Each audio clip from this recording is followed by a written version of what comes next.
आम्ही आज फिरायला जाण्याचं ठरवलं. फिरायचं म्हणलं की सगळे एकदम खुश होतात. खरंच आपला परिवार आनंदी बघून एका स्त्रीच्या मनाला जो आनंद भेटत असतो ना, तो शब्दात व्यक्त करता येत नाही. कारण घरी असल्यावर सगळे ज्याच्या त्याच्या कामात व्यस्त असतात. सगळ्यांना ज्याची त्याची कामे उरकून बाहेर पडायची असते. नवरा कामाला जाणार आणि मुली शाळेत जातात. घरी स्त्री एकटी असते. कधी दिवस जाईल असं वाटत असतं. घरी राहणाऱ्या स्त्रीला घरातली कामे आणि नवरा मुलं घरी येऊपर्यंत वाट पाहणे यातच तिचा दिवस कसा निघून जातो कळतच नाही. मात्र आपल्या मुलाबाळांसोबत प्रवास करताना एक वेगळंच सुख जाणवतं. प्रत्येक प्रवासात काहीतरी नवीन आठवणी तयार होत राहतात. प्रवासात मुलांसोबत घातलेले अविस्मरणीय क्षण आयुष्यभर आठवणीत राहतात. आम्ही आज आळंदीला जाण्याचे ठरवले आहे. तसेच पुढे त्यांच्या काकांच्या घरी पुण्याला सुद्धा जायचे आहे.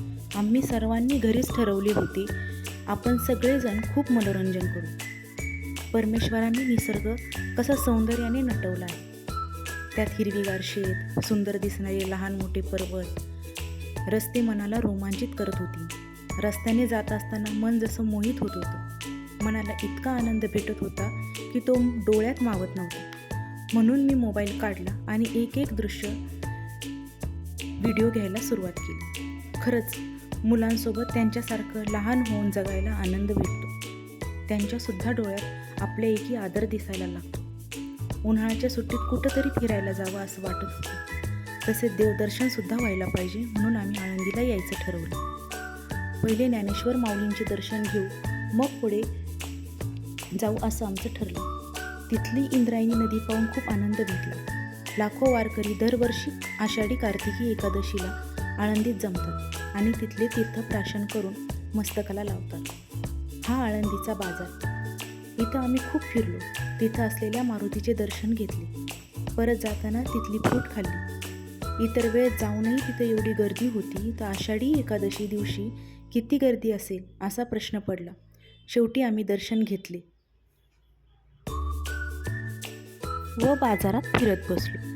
त्या बाजारात फिरताना खूप छान वाटत होतं. बाजारात स्टेशनरीच्या वस्तू, विठ्ठल रुक्मिणीच्या मूर्त्या, फोटो, हार, फुले, पेढे, लहान मुलांचे खेळण्याचे साहित्य खूप काही बघायला भेटलं.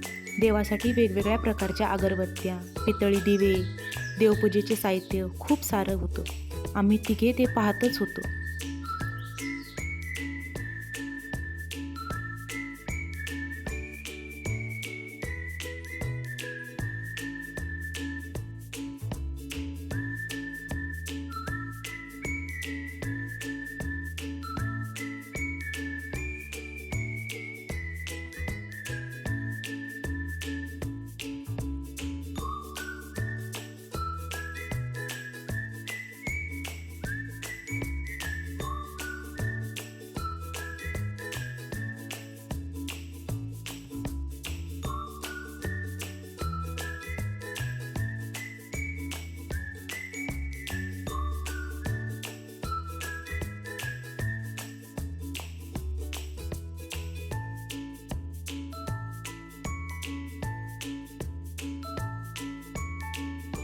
तुम्ही सुद्धा वेळात वेळ काढून आळंदीचे दर्शन घ्या.